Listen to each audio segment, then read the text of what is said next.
Sa isang lumang at misteryosong bahay nakatira ang isang dalagita. Sabi ng mga tao may isang pintong hindi dapat buksan kahit kailan. Lagi iyong nakasara pero tuwing gabi may maririnig na mahihinang ingay mula sa loob. Natatakot ang dalagita pero lalo siyang nagiging curious. Isang gabi malakas ang hangin at kumilos ang pinto ng mag-isa. Lumapit ang dalagita at hinawakan ito. Tumigil ang ingay pero may mahinang boses na galing sa loob.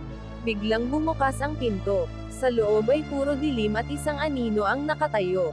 Nakangiti itong nakatingin sa kanya.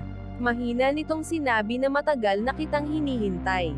Napasigaw ang dalagita pero nagsara ang pinto sa likod niya. Simula noon muling natahimik ang bahay. At ang pintong iyon muli na namang naghihintay ng susunod na papasok. Sa isang lumang at misteryosong bahay nakatira ang isang dalagita. Sabi ng mga tao may isang pintong hindi dapat buksan kahit kailan. Lagi iyong nakasara pero tuwing gabi may maririnig na mahihinang ingay mula sa loob. Natatakot ang dalagita pero lalo siyang nagiging curious. Isang gabi malakas ang hangin at kumilos ang pinto ng mag-isa. Lumapit ang dalagita at hinawakan ito. Tumigil ang ingay pero may mahinang boses na galing sa loob. Biglang bumukas ang pinto. Sa loob ay puro dilim at isang anino ang nakatayo.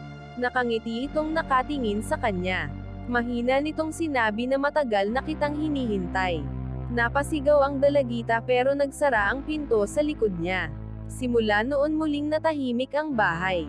At ang pintong iyon muli na namang naghihintay ng susunod na papasok.